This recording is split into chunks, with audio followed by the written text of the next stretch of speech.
जय Hind. Welcome again दोस्तों आपके प्यारे से YouTube channel youth study zone में। दोस्तों आप सभी जो अपने अपने तरफ से अपना प्यार और सपोर्ट जो दिखा रहे हैं उसके लिए बहुत ही ज्यादा धन्यवाद। मैं आप सभी का बहुत ही आभारी हूं। दोस्तों आज का जो हमारा टॉपिक है वो बहुत ही शानदार एवं जानदार टॉपिक होने वाला है। दोस्तों ये हर एक एग्जाम्स में पूछे जाने वाले टॉपिक्स है। ठीक है, आज का जो मैं टॉपिक शुरू कर रहा हूं उसमें से क्वेश्चंस पूछे ही जाते हैं। तो दोस्तों आप सभी के लिए ये इंपॉर्टेंट प्रूफ होने वाला है और आपके जो फ्रेंड्स हैं, ठीक है, जो किसी भी एग्जाम्स की तैयारी कर रहे हो या फिर अपने रिलेटिव्स में या फिर अपने भाइयों और बहनों को आप लोग अगर जनरल नॉलेज के लिए भी कुछ जानकारी देना चाहते हैं, जो वो लोग थोड़ा दूसरों से हट के बने, ठीक है, जो दूसरों से ज्यादा नॉलेज रखते हो, तो उन सभी के साथ भी आप मेरा ये वीडियो शेयर कर सकते हैं ताकि उन सभी को ये मेरी वीडियो मिलकर थोड़ा सा उनको भी हेल्प हो जाए। ठीक है दोस्तों, तो दोस्तों टॉपिक को स्टार्ट करने से पहले आप सभी फुल एनर्जी के साथ बैठ जाए और इस वीडियो को लास्ट तक देखे, बहुत ही ज्यादा मजा आने वाला है। दोस्तों आज का जो हमारा टॉपिक है वो कैसा लगा हो आप लोग जरूर कमेंट करके लास्ट में बताएं, इससे मुझे मोटिवेशन मिलता है और इसी की वजह से मैं एक फिर से फुल एनर्जी के साथ नए टॉपिक के साथ आप लोगों के सामने हाजिर होता हूं। तो दोस्तों बिना किसी देरी की आज के इस टॉपिक को शुरू करते हैं।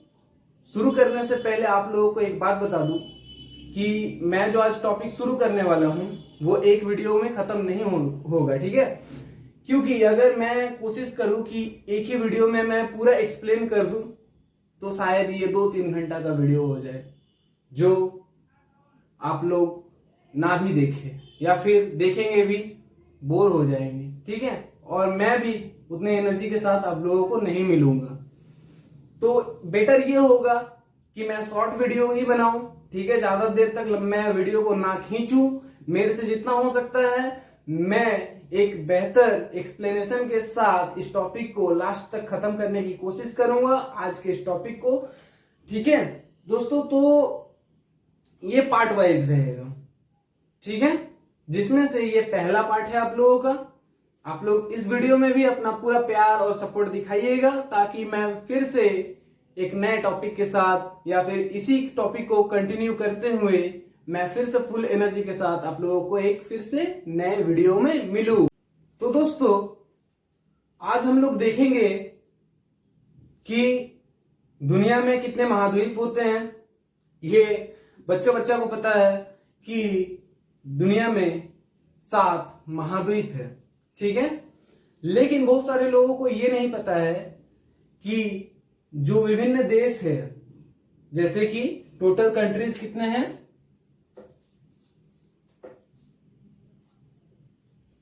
195 कंट्रीज हैं, ठीक है। अब जो 195 कंट्रीज है दोस्तों वो सबको एक साथ याद करना तो पॉसिबल नहीं है, ठीक है, और वहां की करेंसीज या फिर वहां की जो राजधानी है उसको भी जो हम लोग देखेंगे तो वो एक साथ तो याद हो पाना मुश्किल है, ठीक है। तो इसी वजह से मैंने पार्ट वाइज वीडियो को बांटा है, ठीक है। तो दोस्तों जैसे कि ये 195 जो कंट्रीज है, ये 195 कंट्रीज में से कुछ कंट्रीज कुछ कॉन्टिनेंट में आएंगे और भी कुछ कंट्रीज कुछ कॉन्टिनेंट में आएंगे, ठीक है। मतलब कि 7 कॉन्टिनेंट्स होते हैं हम लोगों के,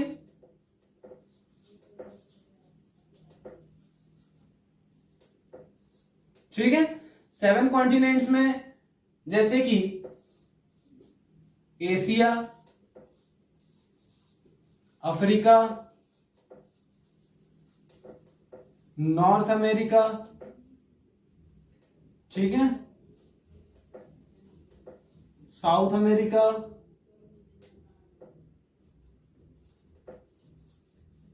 यूरोप,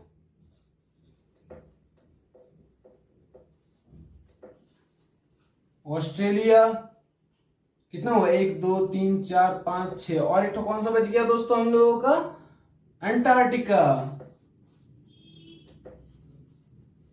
ठीक है, तो जैसे कि हम लोग देख रहे हैं कि हम लोगों के पास कॉन्टिनेंट्स कितने हैं, वर्ल्ड में कॉन्टिनेंट कितने होते हैं, तो 7 कॉन्टिनेंट्स होते हैं। ठीक है, अब एशिया में भी कुछ कंट्रीज होंगे। ठीक है, एशिया में कितने एशिया कॉन्टिनेंट जो हम लोगों का है, एशिया कॉन्टिनेंट में कितने कंट्रीज आते हैं, तो 48।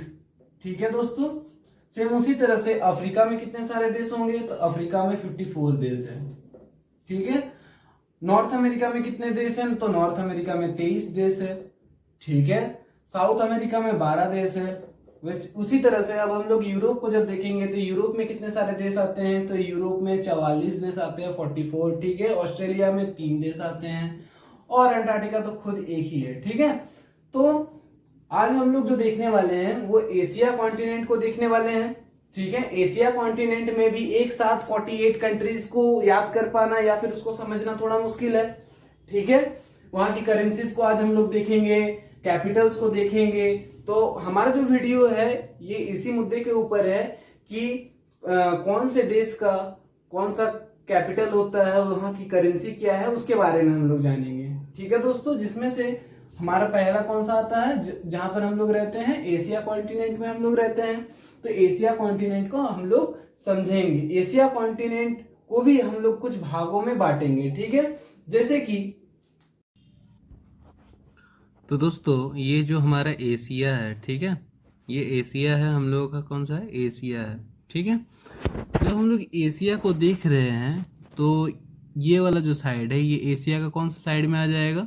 जैसे इसको हम लोग नॉर्थ बोलते हैं, इसको हम लोग साउथ बोलते हैं, इसको हम लोग वेस्ट बोलते हैं, इसको हम लोग ईस्ट कहते हैं। ठीक है, तो ये जो हम लोगों का इस साइड जो हम दिखाए अभी मार्क करके, ये कौन सा साइड हो गया, साउथ डायरेक्शन हो गया, जिसको हम लोग क्या कहेंगे, south Asian association for regional corporation. ठीक है, समझ में आया इसका नाम साउथ एशिया क्यों पड़ा।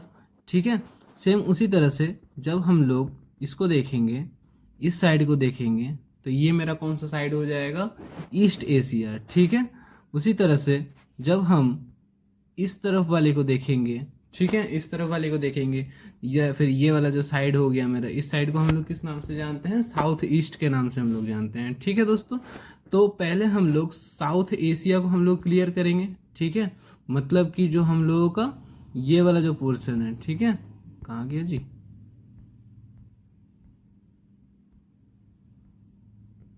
हाँ, जो हम लोगों का ये वाला जो पोर्शन है पहले यहाँ पर हम लोग क्लियर कर लेंगे अपना, उसके बाद हम लोग और भी इसके जो भाग है उसको हम लोग देखेंगे आगे। ठीक है, एशिया कॉन्टिनेंट है। ठीक है, हमारे जो एशिया वाले कॉन्टिनेंट है, एशिया वाले कॉन्टिनेंट के जब हम लोग नीचे तरफ में आ रहे हैं तो हम लोगों को वो कौन सा डायरेक्शन देखने को मिल रहा है, तो वो साउथ डायरेक्शन है। ठीक है दोस्तों, साउथ डायरेक्शन जो हम लोगों का है तो उसको हम लोग साउथ एशिया के नाम से भी हम लोग जान सकते हैं। ठीक है, तो साउथ एशिया को जब हम लोग डीप स्टडी करते हैं तो उसका एक अलग सा नाम दिया गया है। ठीक है, जिसका नाम क्या है दोस्तों, south Asian association for regional cooperation. मतलब कि ये जो दक्षिण एशिया वाले जो देश है ये अपना एक ग्रुप बनाए हैं। ठीक है, ये जो south Asian association for regional cooperation है, इसका मतलब है कि south Asian association for regional cooperation में जितने भी देश आएंगे वो सभी देश एक साथ आर्थिक विकास की ओर एक दूसरे को मदद करेंगे। ठीक है, वो व्यापार में भी हो सकता है, किसी भी तरह से वो एक दूसरे को सपोर्ट करेंगे, एक दूसरे को मदद करेंगे ताकि वो एक साथ क्या हो सके, आगे बढ़ सके। ठीक है, हर एक संगठन का अपना कुछ मोटिव होता है। ठीक है, अपना कुछ उद्देश्य होता है, तो सेम उसी तरह से भी सार्क का भी अपना कुछ उद्देश्य है, आपसी सहयोग को बढ़ावा देना। ठीक है दोस्तों, इसमें टोटल 8 कंट्रीज आते हैं। ठीक है, आज हम लोग उसी को देखेंगे, उसका मतलब स्थापना कब हुआ था, ठीक है, उसका हेडक्वार्टर कहां पर है, उसके बारे में हम लोग जानेंगे। ठीक है, जो सार्क कंट्रीज है, सार्क कंट्रीज के अंदर कौन कौन से देश आते हैं, उसकी क्या कैपिटल है, उसकी क्या करेंसीज है, उसको हम लोग देखेंगे। ठीक है दोस्तों, तो जैसा कि मैंने अभी बताया कि सार्क में टोटल कितने कंट्रीज होते हैं, टोटल 8 कंट्रीज होते हैं। ठीक है, 8 कंट्रीज होते हैं।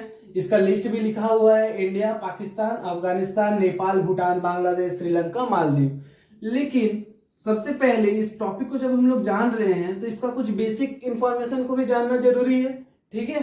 तो इसका एस्टेब्लिशमेंट कब हुआ था? इसका एस्टेब्लिशमेंट हुआ था, इसका स्थापना हुआ था 8 दिसंबर 1985 को, ठीक है, 8 दिसंबर 1985, ठीक है दोस्तों। अब इसका हेडक्वार्टर कहां पर है? तो यहाँ इसका जो हेडक्वार्टर है, इसका हेडक्वार्टर है काठमांडू में। काठमांडू कहां पर पड़ता है दोस्तों? नेपाल में पड़ता है। बेसिक इंफॉर्मेशन मैं आप लोगों को दे दिया। अब हम लोग देखेंगे कि जो ये कंट्रीज है वहां की कैपिटल्स क्या है और वहां की करेंसीज को क्या क्या नाम से जाना जाता है, ठीक है दोस्तों। जैसे कि हमारा प्यारा सा भारत का सभी कोई राजधानी जानते होंगे, सभी कोई इसका कैपिटल जानते होंगे कि इंडिया का कैपिटल क्या है? न्यू दिल्ली, ठीक है, न्यू दिल्ली इसका कैपिटल है। यहाँ की करेंसी क्या है? रुपीज है, ठीक है, रुपया के नाम से हम लोग जानते हैं, रुपी बोलते हैं इसको, इंडियन रुपी, ठीक है। पाकिस्तान का जो कैपिटल है, इसका तो भले नाम लेने का हमको मन नहीं करता है, लेकिन फिर भी क्या करोगे यार, अपना ही बच्चा है, पढ़ाना पड़ता है, ठीक है, इसके बारे में। अब लड़का कितना भी बदमाश हो जाए उसको तो फेंक तो नहीं सकते हैं ना, सेम उसी तरह से थोड़ा सा मैनेज करना पड़ता है इसको लेके, छोटा नहीं का। तो पाकिस्तान का कैपिटल क्या है? इस्लामाबाद, ठीक है, और वहां की करेंसी क्या है? पाकिस्तानी रुपी, ठीक है दोस्तों। पाकिस्तान, जैसे कि इंडिया का जब हम लोग मैप देख रहे हैं तो इंडिया के मैप के जस्ट इधर साइड में, नॉर्थ के ऊपर साइड में ही हम लोग कौन सा कंट्री मिल रहा है? पाकिस्तान, ठीक है। और पाकिस्तान के ऊपर में कौन सा कंट्री है? अफगानिस्तान। तो सीक्वेंस के हिसाब से हम लोग इसको याद कर सकते हैं। हमारा प्यारा सा भारत के बारे में हम लोग पहले जान लिए। भारत की राजधानी क्या है? न्यू दिल्ली। वहां की हम लोगों की करेंसी क्या है? रुपीज है, इंडियन रुपीज, ठीक है। हम लोगों का बेटा का नाम क्या है? पाकिस्तान का कैपिटल क्या है? तो इस्लामाबाद। अब वहां की करेंसी क्या है? पाकिस्तानी रुपी, ठीक है दोस्तों। अब पाकिस्तान के ऊपर कौन सा कंट्री है? अफगानिस्तान। अफगानिस्तान का जो कैपिटल है, अफगानिस्तान का कैपिटल है काबुल, ठीक है, काबुल है। और वहां की करेंसी क्या है? अफगानी, ठीक है, अफगानी। अब हम लोग किसके बारे में देखेंगे? नेपाल के बारे में। देखो दोस्तों, हम लोगों का मतलब इंडिया और नेपाल का जो कनेक्शन है वो बहुत ही बेहतरीन है, दोस्ती वाला मतलब कनेक्शन है यहाँ के साथ, ठीक है, नेपाल के साथ। तो नेपाल सभी को पता है किसके ऊपर में है? बिहार स्टेट है ना, बिहार स्टेट के ऊपर में ही जस्ट क्या मिल जाएगा? नेपाल मिल जाएगा। तो हम लोग अब इंडिया के इस वाले साइड को अब हम लोग देखते हैं, ठीक है, नेपाल, भूटान, इस वाले साइड को देख लेते हैं, ठीक है। नेपाल भूटान किसका हिस्सा है? वो भी सार्क का ही हिस्सा है, ठीक है। तो नेपाल का जो राजधानी है वो क्या है? काठमांडू, ठीक है दोस्तों। और वहां की करेंसी को क्या कहते हैं? नेपाली रुपी, ठीक है, नेपाली रुपी। अब भूटान है, ठीक है, उसी सीक्वेंस में हम लोगों को मिल रहा है, तो भूटान भी इजीली याद हो जाएगा। भूटान का क्या हो जाएगा राजधानी? थिम्पू, ठीक है। और वहां की जो करेंसी है वो नगुल्ट्रम है, नगुल्ट्रम, ठीक है दोस्तों। अब आते हैं बांग्लादेश। पहले ये पूर्वी और पश्चिमी पाकिस्तान जो हुआ करता था, ठीक है, पूर्वी और पश्चिमी पाकिस्तान। तो ये कौन सा पाकिस्तान हुआ करता था पहले? आप लोग कमेंट में बताएं कि बांग्लादेश को पहले कौन से पाकिस्तान के नाम से जाना जाता था, पूर्वी पाकिस्तान या फिर पश्चिमी पाकिस्तान, ठीक है। बाद में इसके आजादी में हम लोगों ने हेल्प किया, बांग्लादेश की आजादी में हम लोगों ने हेल्प किया है। अभी बांग्लादेश का जो हम लोगों ने स्थिति देखा था वो बहुत ही खराब स्थिति था, ठीक है। वहां का जो मतलब वहां के जो इंडिपेंडेंट जो लीडर है उसी को शेख मुजीबुर रहमान का जो मूर्ति है उसके साथ इन लोगों ने कैसा व्यवहार किया हम लोगों ने देखा है, ठीक है। तो खैर सार्क में आते हैं तो इन सारे कंट्रीज के बारे में हम लोगों को देखना पड़ेगा, ठीक है, जनरल नॉलेज के लिए आप लोग इसको देखें, ठीक है। तो बांग्लादेश की जो राजधानी वो क्या है? ढाका है, ठीक है। वहां की करेंसी को क्या कहते हैं? टाका कहते हैं, ठीक है, टाका कहते हैं। श्रीलंका, अब नीचे साइड में आ जाते हैं, इंडिया के नीचे में। तो इंडिया के नीचे में हम लोगों को कौन सा मिल रहा है? श्रीलंका का जो राजधानी है उसको क्या कहते हैं? श्री जयवर्धनेपुरा कोट्टे, ठीक है। और वहां की करेंसी को क्या कहते हैं? श्रीलंकन रुपी, ठीक है, श्रीलंकन रुपी के नाम से हम लोग जानते हैं। और श्रीलंका के भी नीचे आएंगे तो हम लोगों को क्या मिलेगा, मालदीव मिलेगा। और मालदीव की राजधानी को क्या कहते हैं, मेल कहते हैं। ठीक है, मेल। और वहां की करेंसी को क्या कहते हैं, रुफिया। ठीक है दोस्तों, आई होप कि आप लोगों को मेरा ये समझाया हुआ टॉपिक पसंद आया होगा।